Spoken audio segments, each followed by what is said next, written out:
ತಾಯಿ ಇಲ್ಲದ ಜನ್ಮವಿಲ್ಲ, ಮಹಿಳೆ ಇಲ್ಲದ ಮನೆಯಿಲ್ಲ. ಸ್ತ್ರೀ ಇಲ್ಲದ ಜಗವನ್ನು ಊಹಿಸಲು ಸಾಧ್ಯವಿಲ್ಲ.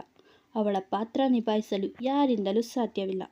ಹೆಣ್ಣು ತನ್ನ ಪ್ರೀತಿಸಿದವರ ಮುಂದೆ ಸೋಲುತ್ತಾಳೆ, ಆದರೆ ಅವಳನ್ನು ಸೋಲಿಸಬೇಕು ಎನ್ನುವವರ ಮುಂದೆ ತಲೆ ತಗ್ಗಿಸುವುದಿಲ್ಲ. ಸ್ವಾಭಿಮಾನದಿಂದ ಬದುಕಿ ತೋರಿಸುತ್ತಾಳೆ. ಹೆಣ್ಣನ್ನು ಹಾಸಿಗೆಗಾಗಿ ಪ್ರೀತಿಸಿದರೆ ನಿನ್ನ ಬಾಳು ಹೇಸಿಗೆ ಆಗುತ್ತದೆ. ಅದೇ ಹೆಣ್ಣನ್ನು ಬದುಕಿಗಾಗಿ ಪ್ರೀತಿಸಿದರೆ ಬಾಳು ಬಂಗಾರವಾಗುತ್ತದೆ. ಪ್ರೀತಿಸಿ ಬೆಳೆಸಿದ ತವರನ್ನು ತೊರೆದು ಬರುವ ಹೆಣ್ಣನ್ನು ಯಾವತ್ತೂ ನೋಯಿಸಬೇಡಿ. ಯಾಕಂದರೆ ಅವಳ ತಂದೆ ತಾಯಿ ಅವಳು ಮನೆಗೆ ಭಾರವಾದಳು ಎಂದು ಕಳಿಸಿರುವುದಿಲ್ಲ. ಬದಲಾಗಿ ಅವಳಿಗೆ ಇನ್ನೂ ಉತ್ತಮವಾದ ಜೀವನ ಸಿಗಲಿ ಎಂದು ಕಳಿಸಿರುತ್ತಾರೆ.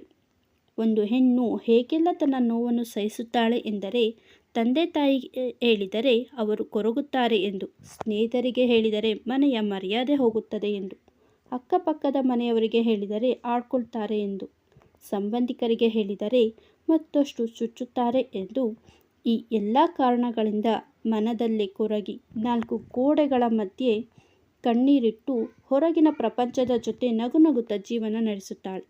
ಅದಕ್ಕೆ ಹೇಳುವುದು ಹೆಣ್ಣು ಸಹನೆಯ ಸಾಕಾರ ಮೂರ್ತಿ ಅಂತ. ಕುಟುಂಬಕ್ಕೆ ಚಕ್ರದಂತೆ, ಜ್ಞಾನಕ್ಕೆ ಶಾರದೆಯಂತೆ, ಮಕ್ಕಳಿಗೆ ಕನ್ನಡಿಯಂತೆ, ಪ್ರೀತಿಗೆ ವಿಳಾಸದಂತೆ, ಬದುಕಿನ ಹಡಗಿಗೆ ನಾವಿಕಳಂತೆ ಬದುಕನ್ನು ಬಹುಪಾಲು ಆವರಿಸುವ ಹೆಣ್ಣಿನ ಜನ್ಮ ಪುಣ್ಯವಂತೆ. ಮದುವೆಯಾಗಿ ಬಂದ ಹೆಣ್ಣಿನ ಬಳಿ ತವರು ಮನೆಯಿಂದ ಏನೇನು ತಂದೆ ಎಂದು ಕೇಳುವವರೇ ಹೆಚ್ಚು. ಆದರೆ ಯಾರೂ ಕೂಡ ಏನೇನು ಬಿಟ್ಟು ಬಂದೆ ಎಂದು ವಿಚಾರಿಸುವುದಿಲ್ಲ. ಹೆಣ್ಣಿಲ್ಲದ ಜೀವವಿಲ್ಲ, ಹೆಣ್ಣಿಲ್ಲದ ಜೀವನವಿಲ್ಲ. ಹೆಣ್ಣಿಂದಲೇ ಬಾಳು ಬಂಗಾರ, ಹೆಣ್ಣಿಂದಲೇ ಬದುಕು ಘೋರ.